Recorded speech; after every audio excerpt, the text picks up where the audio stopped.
ಆ ಸತ್ತಂಥ ಸೈನಿಕರನ್ನ ತಂದ್ಕೇಸಿ ಈ ಜಾಗದಲ್ಲಿ ಅಂದರೆ ಬೆಂಕಿ ಹಚ್ಚಿ ಸುಡ್ತಾರೆ ಅವ್ರನ್ನ. ಈ ಭೂಮಿನೂ ಉಪ್ಪಾಗಿರುತ್ತೆ ಸರ್. ಈ ಭೂಮಿಯಲ್ಲಿ ಯಾವುದೂ ಬೆಳೆಯಲ್ಲ, ಅಂದರೆ ಸುಟ್ಟು ಜಾಗದಲ್ಲಿ ಯಾವುದೂ ಭೂಮಿ ಯಾವುದೇ ಬೀಜದ ಹಾಕಿದ್ರೆ ಬೆಳೆದಿಲ್ಲ ಸರ್ ಅದು. ನಿಧಿಗಳರು, ನಿಧಿ ಆಸೆಗೆ ಹುಡುಕಾಡೋರು ಎಲ್ಲ ತೋಡಿ ಇಟ್ಟಿದ್ದಾರೆ ಇಲ್ಲಿ.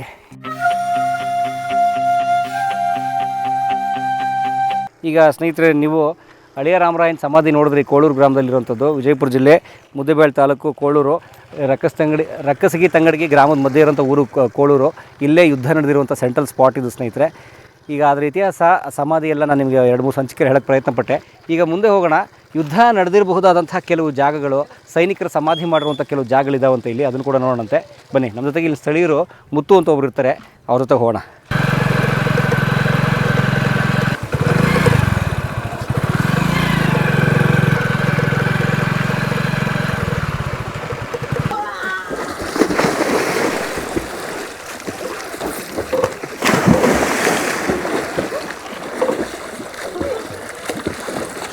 ನೋಡಿ, ಈ ಭಾಗದ ಹುಡುಗರುಗಳು ಬೇಸಿಗೆ ಇದೆಯಲ್ಲ, ಇಷ್ಟು ಚೆನ್ನಾಗಿ ಆಟ ಆಡ್ತಾಯಿದ್ದಾರೆ ನೀರಲ್ಲಿ, ಕೆನಾಲ್ ನೀರಲ್ಲಿ. ಇದು ಸ್ನೇಹಿತರೆ ಬಸವಸಾಗರದ ಕೆನಾಲ್ ಸ್ನೇಹಿತರೆ. ಇದು ನಾರಾಯಣಪುರ ಡ್ಯಾಮ್ ಮತ್ತು ಬಸವಸಾಗರ ಅಂತಾರಲ್ಲ, ಅದ್ರ ಕೆನಾಲು ರೈತರು ಹೊಲಗಳಿಗೆ ಹೋಗ್ತಿರೋಂಥದ್ದು. ಬೇಸಿಗೆಯಲ್ಲಿ ಒಳ್ಳೆ ಮಜಾ.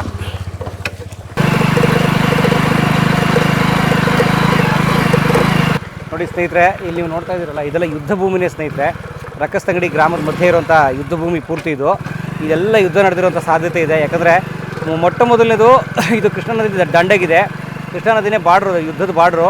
ಕೃಷ್ಣಾ ನದಿ ದಕ್ಷಿಣಕ್ಕೆ ವಿಜಯನಗರ ಸಾಮ್ರಾಜ್ಯ, ಕೃಷ್ಣಾ ನದಿಯ ಉತ್ತರಕ್ಕೆ ಸುಲ್ತಾನರ ಸಾಮ್ರಾಜ್ಯ.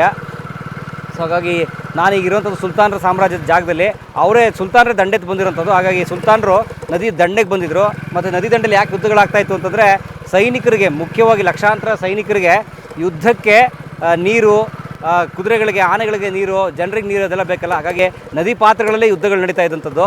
ಸೊ ಹಾಗಾಗಿ ಜೊತೆಗೆ ಇವರ ಸಾಮ್ರಾಜ್ಯದ ಗಡಿ ಕೂಡ ಕೃಷ್ಣಾ ನದಿನೇ ಆಗಿರೋದ್ರಿಂದ ಇದೆಲ್ಲ ಯುದ್ಧ ಭೂಮಿನೇ. ನೀವು ಗಮನಿಸ್ಬೋದು ನೋಡಿ, ಎಲ್ಲಿ ಕಣ್ಣು ಹಾಯಿಸಿದಷ್ಟು ದೂರಕ್ಕೂ ಬರೀ ಬಯಲೆ.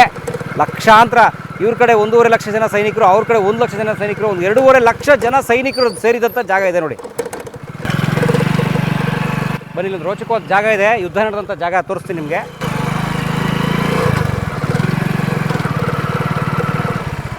ಮುತ್ತಣ್ಣವ್ರೆ, ಎಲ್ಲಿಗೆ ಬಂದ್ವಿ ಈಗ? ಸರ್, ಇದು ಸೈನಿಕರು ಆ ಟೈಮಲ್ಲಿ ಯುದ್ಧ ಆಗುತ್ತಲ್ಲ ಸರ್. ಯುದ್ಧ ಆದಮೇಲೆ ಏನು ಸೈನಿಕರೆಲ್ಲ ಸಾಯ್ತಾರಲ್ಲ, ನಮ್ಮ ಕಡೆ ಸೈನಿಕರು ಮತ್ತು ಅವ್ರ ಕಡೆ ಸೈನಿಕರು ಏನು ಸಾಯ್ತಾರಲ್ಲ, ಆ ಸತ್ತಂಥ ಸೈನಿಕರನ್ನ ತಂದ್ಕೇಸಿ ಈ ಜಾಗದಲ್ಲಿ ಇದು ಮಾತಾಡ್ತಾರೆ, ಅಂದರೆ ಬೆಂಕಿ ಹಚ್ಚಿ ಸುಡ್ತಾರೆ ಅವ್ರನ್ನ. ಅಂದರೆ ಮಣ್ಣು ಮಾಡಲ್ಲ, ಅದಕ್ಕೆ ಇದನ್ನ ಸುಟ್ಟಿ ಜಾಗ ಅಂತ ಹೇಳ್ತಾರೆ ಸರ್ ಇಲ್ಲಿ. ಓಕೆ, ಏನು ಈ ಜಾಗದ ಹೆಸರು? ಇದು ಉಪ್ಪಿನ ಹಳ್ಳ ಸರ್. ಇದು ಉಪ್ಪಿನ ಹಳ್ಳ. ಉಪ್ಪಿನ ಹಳ್ಳ ಅಂತ ಸರ್. ಅಂದರೆ ನೀರು ಯಾವತ್ತೂ ಉಪ್ಪಾಗಿರುತ್ತೆ ಸರ್ ಇದು. ಓಕೆ. ಈ ಭೂಮಿನೂ ಉಪ್ಪಾಗಿರುತ್ತೆ ಸರ್. ಈ ಭೂಮಿಯಲ್ಲಿ ಯಾವುದೂ ಬೆಳೆಯಲ್ಲ, ಅಂದರೆ ಸುಟ್ಟು ಜಾಗದಲ್ಲಿ ಯಾವುದೂ ಭೂಮಿ ಯಾವುದೇ ಬೀಜದ ಹಾಕಿದ್ರೆ ಬೆಳೆದಿಲ್ಲ ಸರ್ ಅದು. ಓಕೆ, ಬನ್ನಿ ನೋಡಿ, ಇದು ಒಟ್ಟಾರೆ ಇದು ಪೂರ್ತಿ ಬಯಲು ಪ್ರದೇಶ, ಜೊತೆಗೆ ಒಂದು ಬರಡು ಭೂಮಿ ಇದು. ಇಲ್ಲಿ ಮಣ್ಣಿನ ಗುಣ ನೀವು ಗಮನಿಸಿದ್ರೆ ನೋಡಿ, ಮಣ್ಣು ಅಂದರೆ ಉಪ್ಪಿನ ಭೂಮಿನಕ್ಕೆ ಅಂದರೆ ಕ್ಷಾರದ ಅಂಶ ಜಾಸ್ತಿ ಇರುತ್ತೆ. ಅದು ಸುಟ್ಟಿದ್ದಕ್ಕಾಯಿತು ಅಂತ ಅನ್ನೋದಕ್ಕೆ ಅಂದ್ಕೊಳ್ಳೋಕ್ಕಿಂತಲೂ ಮಣ್ಣಲ್ಲೇ ಕ್ಷಾರದ ಅಂಶ ಜಾಸ್ತಿ ಇರೋದ್ರಿಂದ ಸೊ ಇದು ಬರಡಾಗಿದೆ ಇದು ಪೂರ್ತಿ ಇದು. ಸೊ ಇಂಥ ಜಾಗದಲ್ಲಿ ಯುದ್ಧ ನಡೆದಿರೋ ಸಾಧ್ಯತೆ ಇರುತ್ತೆ. ಮತ್ತು ಇದು ಯುದ್ಧ ನಡೆದ ಜಾಗವೇ, ಯಾಕಂದರೆ ಈ ಬಯಲಲ್ಲೆಲ್ಲ ಲಕ್ಷಾಂತರ ಸೈನಿಕರು ಸೇರಿದ್ರು ಪೂರ್ತಿ 400 ವರ್ಷದ ಹಿಂದೆ.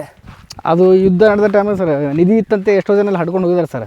ತೋಡಿದ್ರಿ ನೀವು ಸರ್? ತೋಡಿದ್ರಲ್ಲ ಸರ್, ಈ ಕಡೆ ತೋಡಿದ್ದಾರೆ, ಮತ್ತು ಆ ಕಡೆ ಎಲ್ಲ ತೋಡಿಕೊಂಡು ಹೋಗಿದ್ದಾರೆ ಸರ್. ಸೊ ಯುದ್ಧ ನಡೆದಾಗ ನಿಧಿಗಿರಿ ಮುಚ್ಚಿಟ್ಬಿಟ್ಟಿದ್ದಾರೆ ಅಂತ ಅವರು ಅಂದ್ಕೊಂಡಿದ್ದು ಸರ್ ಈ ಜನ ಎಲ್ಲ. ಹಾಂ ಸರ್, ನೋಡಿ, ನಿಧಿ ತೋಡಿಟ್ಟಿದ್ದಾರೆ ಯುದ್ಧ ನಡೆದ ಜಾಗದಲ್ಲಿ. ನಿಧಿಗಳರು, ನಿಧಿ ಆಸೆಗೆ ಹುಡುಕಾಡೋರು ಎಲ್ಲ ತೋಡಿ ಇಟ್ಟಿದ್ದಾರೆ ಇಲ್ಲಿ. ಅಂದರೆ ಇಲ್ಲಿ ಒಂದು ಜನಜನಿತವಾದ ಮಾತಿದೆ, ಇದು ಇವ್ರನ್ನ ಸೈನಿಕರನ್ನ, ಯುದ್ಧದಲ್ಲಿ ಸತ್ತ ಸೈನಿಕರನ್ನ ಸುಟ್ಟ ಜಾಗ ಅಂತ. ಆ ಕಾರಣಕ್ಕೆ ನೋಡಿ ಇದೆಲ್ಲ ಇವೆಲ್ಲ ತೋಡಿ ಗಮನಿಸ್ಬೋದು ನೋಡಿ. ಯುದ್ಧ ಭೂಮಿ ಅಂತ ನಿಮ್ಗೊಂದು ಇಮ್ಯಾಜಿನೇಷನ್ ಬರ್ತಾ ಇದೆಯಾ? ಸಂಪೂರ್ಣ ಲಕ್ಷಾಂತರ ಜನ ನಿಲ್ಲಕ್ಕೆ ಅವಕಾಶ ಇರೋಂಥ ನೋಡಿ ಯುದ್ಧ ಭೂಮಿ. ಈ ಕಡೆಯಿಂದ ರಕ್ಕಸ್ತಂಗಡಿ ಗ್ರಾಮದ ಮಧ್ಯೆ ಇರುವಂಥ ಪ್ರದೇಶ ಇದೆ ಯುದ್ಧ ಭೂಮಿ. ನೀವು ಕಣ್ಣು ಹಾಯಿಸಿ ನೋಡ್ಬೋದು, ಎಷ್ಟು ದೂರ ಕಣ್ಣು ಹಾಕಿದ್ರು ಬರೀ ಬಯಲೆ. ಈ ಎಡಗಡೆಗೆ ಈ ಕಡೆ ಕಾಣುವಂಥದ್ದು ಕೃಷ್ಣಾ ನದಿ ಕಡೆಗೆ ಬರುತ್ತೆ, ಆ ಕಡೆಯೇ ರಕ್ಕಸಗಿ ಗ್ರಾಮ ಇರೋದು. ಈ ಕಡೆಗೆ ಇದೆ ತಂಗಡಗಿ, ಈ ಕಡೆಗೆ ಇದಿಷ್ಟು ಜಾಗ ನಿಮಗೆ ಯುದ್ಧ ಭೂಮಿ. ನೀವು ಗಮನಿಸ್ಬೋದು ಅಲ್ರಿ, ರಕ್ಕಸಗಿ ತಂಗಡಗಿ ಯುದ್ಧ ಅಂತ ಕರೀತಾರೆ, ತಾಳಿಕೋಟೆ ಕದನ ಅಂತ ಕರೀತಾರೆ. ತಾಳಿಕೋಟೆ ತಂಗಡಗಿಗೂ ರಕ್ಕಸಗಿಗೂ ಇಂದ ಒಂದು 30 ಕಿಲೋಮೀಟ್ರ್ ದೂರ ಆಗುತ್ತೆ. ಹೇಗೆ ತಾಳಿಕೋಟೆ ಕದನ ಅಂತಂದರೆ, ತಾಳಿಕೋಟೆ ಸ್ನೇಹಿತರೆ ಸುಲ್ತಾನರ ಸೈನಿಕರು ಬಂದು ಇಳ್ಕೊಂಡಿದ್ದಂಥ ಜಾಗ ಅದು ಅವರ ಮುಖ್ಯ ಕೇಂದ್ರ ಆಗಿತ್ತು. ತಾಳಿಕೋಟೆ ಕೋಟೆ ಇದೆ, ಇವತ್ತಿಗೂ ನೀವು ಗಮನಿಸ್ಬೋದು.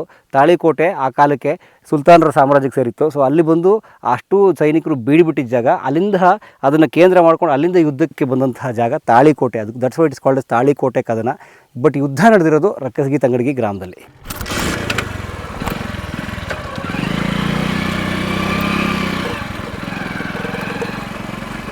ಸ್ನೇಹಿತರೆ, ಇದೆ ಕೋಳೂರು ಗ್ರಾಮ ಸ್ನೇಹಿತರೆ. ಕೋಳೂರು ವಿಜಯಪುರ ಜಿಲ್ಲೆ ಮುದ್ದೇಬೇಳೆ ತಾಲೂಕು ಕೋಳೂರು ಇದು ಸ್ನೇಹಿತರೆ. ಹಳೇರಾಮರಾಯ ಸಮಾಧಿ ನೋಡಿದ್ರಲ್ಲ ಅದೇ ಊರು. ಏನಿದೆ ಮುತ್ತಣ್ಣವ್ರೆ? ಸರ್ ಶಾಸನ ಇದೆ ಸರ್ ಇದರೊಳಗೆ. ಇದರೊಳಗೆ ಈ ಸರ್ ಈ ಕಲರ್ ಸರ್. ಹೌದು ನೋಡಿ, ಬನ್ನಿ ಇಲ್ಲಿ ನೋಡಿ. ಇಲ್ಲಿ ಯಾವ ಗುಡಿ ಇದು ಸರ್? ಇದು ಕೊಟ್ಟೂರು ಬಸವೇಶ್ವರ ದೇವಸ್ಥಾನ, ಇದು ಹನುಮಂತರ ದೇವಸ್ಥಾನ ಸರ್. ಕೊಟ್ಟೂರು ಬಸವೇಶ್ವರ ಮತ್ತು ಹನುಮಂತ ದೇವರ ದೇವಸ್ಥಾನ. ಇಲ್ಲಿ ಬನ್ನಿ, ಇಲ್ಲಿ ಗಮನಿಸಿ ನೋಡಿ. ಇಲ್ಲೊಂದು ಶಾಸನ ಇದೆ. ಬಟ್ ಆ ಶಾಸನ ಅರ್ಧಂಬರ್ಧ ಕಲ್ಲು ಒಳಗಡೆ ಹಾಕಿ ಅದ್ರ ಮೇಲೆ ಒಂದು ಗೋಪುರ ಕಟ್ಬಿಟ್ಟಿದ್ದಾರೆ, ಹಂಗೆ ಕಾಣ್ತಿಲ್ಲ ನೋಡಿರೋ. ಪಕ್ಕನೂ ಕೂಡ ಒಂದು ಶಿವಲಿಂಗ ಅದೆಲ್ಲ ಇದೆ ನೋಡಿ, ಅಲ್ಲಿ ಗಮನಿಸ್ಬೋದು.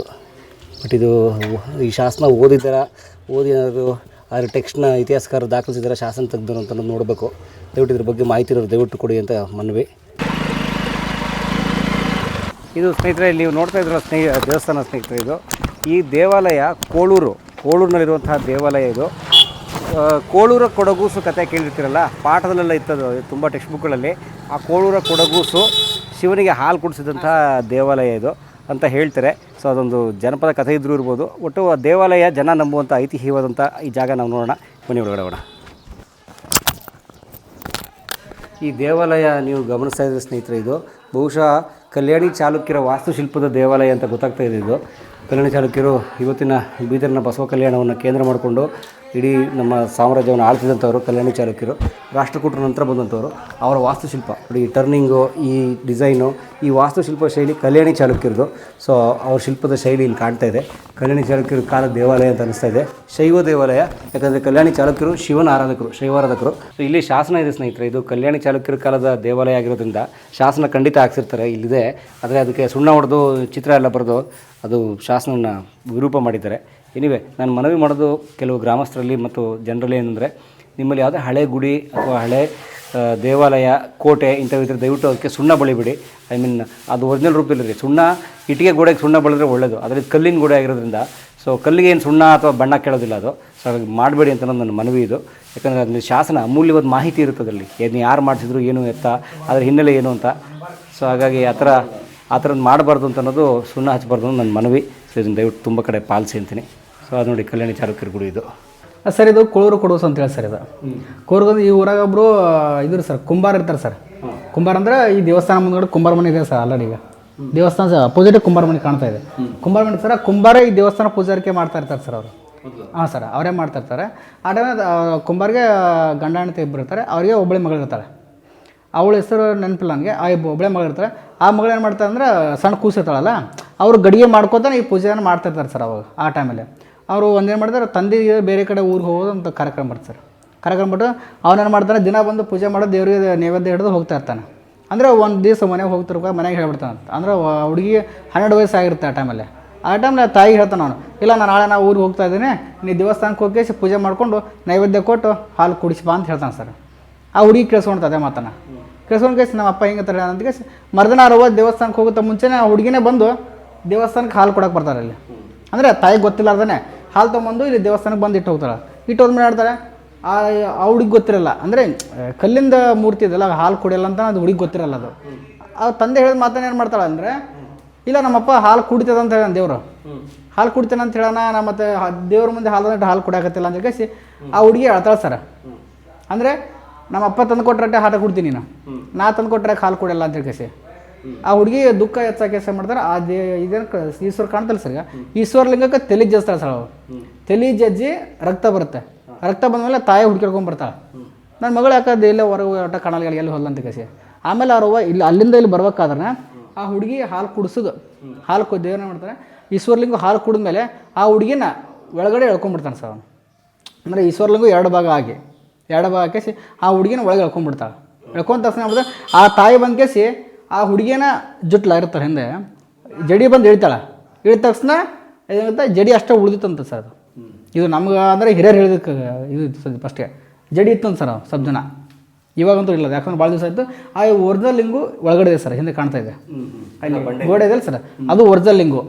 ಇಲ್ಲಿ ಇದು ಸರ್, ಇದು ಅಲ್ಲ, ಒರಿಜಿನಲ್ ಅಲ್ಲ ಸರ್ ಇದು. ಹಾಂ ಸರ್, ಆಮೇಲೆ ಇಟ್ಟರು ಸರ್, ತಳಗಡೆ ಬೇಸ್ಮೆಂಟ್ ಕೂದಲು ಸರ್, ಮ್ಯಾಗಡೆ ಇದ್ರದ್ದು ಒಳಗಡೆ ಸರ್. ಹಾಂ, ಶಿವಲಿಂಗ ಬೇರೆ ಸರ್ ಅದು. ಎಷ್ಟನೇ ಕ್ಲಾಸ್ ಟೆಕ್ಸ್ಟ್ ಬುಕ್ಕಲ್ಲಿ ಇತ್ತು ಈ ಕತೆ? ಸರ್ ನಾನು ತಿಳೋ ಮಟ್ಟಿಗೆ ಇದು 1972ರಲ್ಲಿ ಇತ್ತು ಸರ್ ಇದು. ಅಲ್ಲ, ನಮಗೂ ಇತ್ತು ಟೆಕ್ಸ್ಟ್. ಹಾಂ ಸರ್, ಅದೇ ನಾನು ಕೇಳಿದೆ ಸರ್ ಅದನ್ನ. ಅವರು ಎಷ್ಟನೇ ಕ್ಲಾಸ್ಗಿತ್ತು? 7th ಕ್ಲಾಸಿಗೆ ಸರ್ ಅದು. 7ನೇ ಕ್ಲಾಸಿಗೆ? ಹಾಂ, 7ನೇ ಕ್ಲಾಸ್ ಇತ್ತು ಅದು. ಬಟ್ ಇದೇ ಕೊಡೋರು? ಇದೇ ಕೊಡೋರು ಸರ್ ಅದು. ಹಾಂ ಸರ್, ಈಗ ಬೇರೆ ರಾಜನ್ ಕೋರ್ ಹಂಗಲ್ಲಿ ಹೇಳ್ತಾರೆ ಸರ್. ಅಂದರೆ ಅಲ್ಲಿ ಈ ಸದ್ಯ ಕೆಲವೊಂದು ಪುಸ್ತಕಗಳಲ್ಲಿ ಹೇಳಿ ಸರ್, ಈ ದೇವಸ್ಥಾನ ಅಪೋಸಿಟೇ, ದೇವಸ್ಥಾನ ಮುಂದ್ಗಡೆ ಇರೋದು ಕುಂಬಾರ ಮನೆ ಅಂತಿದೆ ಸರ್. ಎಡಗಡೆಗೆ ಬೀರ್ಲಿಂಗ ಅಂತಿದೆ ಸರ್. ಎಡಗಡೆ ಬೀರ್ಲಿಂಗ ಇರಬೇಕು, ಮುಂದ್ಗಡೆ ಕುಂಬಾರ ಮನೆ ಇರಬೇಕು. ಮತ್ತು ಏನು ಬಲಗಡೆ ಇರುತ್ತಲ್ಲ ಸರ್, ಊರು ಕೇರೆಗಳು ಇರಬೇಕು ಅಂತಿದೆ ಸರ್. ಅಂದರೆ ಈ ಕಡೆ ಎಲ್ಲ ಊರು ಕೇರೆ ಅಂತಿದೆ ಸರ್. ಅದರಲ್ಲಿ ಇನ್ನೊಂದು ಇದ್ದಿದ್ದು ಪಕ್ಕ ಸರ್ ಇದು, ಅದು ಇದ್ದಿದ್ದು ಕರೆ ಸರ್ ಇದು, ಇದರಲ್ಲಿ ಇದ್ದಿದ್ದು. ಅಂದರೆ ರಾಜನ್ ಕೋರ್ ಅಂತಂದ್ರೆ ಅಲ್ಲಿ ಯಾವುದೇ ಥರ ಇಲ್ಲ ಸರ್. ದೇವಸ್ಥಾನ ಮುಂದ್ಗಡೆ ಇದೆ ಸರ್, ದೇವಸ್ಥಾನ ಇದೇ ಥರ ಇದೆ. ಆದರೆ ಹಳೆ ಕಾಲ ದೇವಸ್ಥಾನ ಇದೆ, ಅದರ ಮುಂದ್ಗಡೆ ಯಾವುದೋ ಕುಂಬಾರ ಮನೆತನ ಇಲ್ಲ. ಮತ್ತು ಎಡಗಡೆ ಯಾವುದೋ ಬೀರ್ಲಿಂಗೇಶ್ವರ ದೇವಸ್ಥಾನ ಇಲ್ಲ. ಬರಗಡೆ ಊರು ಕೆರೆ ಅಂತ ಯಾವುದೂ ಇಲ್ಲ ಸರ್. ಇದೇ ಊರಲ್ಲಿ ಎಲ್ಲ ಇದೆ ಅದು. ಅಂದರೆ ಕೆಲವೊಂದಿಷ್ಟು ಮಾಧ್ಯಮ ಸುಳ್ಳನ್ನು ಹಬ್ಬಿಸ್ತಾರೆ ಸರ್ ಆ ಕಡೆ ಕಡೆ ಎಲ್ಲ. ರಾಜನ್ ಕೋರ್ ಈ ಕಡೆ ಸರ್, ಇದು ಯಾದಗಿರಿ ಸರ್, ಯಾದಗಿರಿ ಕೊಡ. ಹಾಂ ಸರ್, ಅದೊಂಥರ. ಏನಾದರೂ ಆಗಿರಲಿ, ನಂಬಿಕೆಯ ಶಕ್ತಿ ಏನು ಅಂತ ಹೇಳುವಂಥ ಕಥೆ ಅದು. ಹಿರಿಯರು ಆ ಮಗುವಿನ ತಂದೆ ತಾಯಿ ಶಿವನಿಗೆ ಹಾಲಿನ ನೈವೇದ್ಯ ಇಟ್ಟು ಬರ್ತಿರ್ತಾರೆ. ಆದರೆ ಈ ಮಗು, ಪುಟ್ಟ ಮಗು ತಾನು ನಂಬಿಕೊಂಡು ಆ ಶಿವನಿಗೆ ಹಾಲು ಕುಡಿ ಅಂತ ಒತ್ತಾಯ ಮಾಡಿ ಶಿವನೇ ಒಂದು ಪ್ರತ್ಯಕ್ಷ ಆಗಿ ಹಾಲು ಕೊಡೋದು. ಅಂದರೆ ನೀವು ನಂಬಿಕೆ ಇದ್ದರೆ, ನಿಮ್ಮಲ್ಲಿ ಆ ನಂಬಿಕೆಯ ಶಕ್ತಿ ಇದ್ದರೆ, ಕನ್ವಿಕ್ಷನ್ ಇದ್ದರೆ ಏನೆಲ್ಲ ಸಾಧ್ಯ ಅನ್ನೋಕ್ಕೆ ನೋಡಿ ಈ ಕಥೆ ಮೂಲಕ ಬಹುಶಃ ನಮ್ಮ ಹಿರಿಯರು ಹೇಳಿರ್ಬೋದು. ಹಾಗಾಗಿ ಏನಾದಾಗಲಿ ಮನುಷ್ಯ ಜೀವನದಲ್ಲಿ ಬದುಕಬೇಕು ಅಂದರೆ ನಂಬಿಕೆ, ಇಚ್ಛಾಶಕ್ತಿ ಬೇಕು. ಅದು ಭಾಳ ಮುಖ್ಯವಾಗಿ ಈ ಕಥೆಯಲ್ಲಿ ಗೊತ್ತಾಗುತ್ತೆ. ಅಂತ ಮೋಟಿವೇಶ್ನಲ್ ಸ್ಟೋರಿ ನೋಡಿ ಇದು.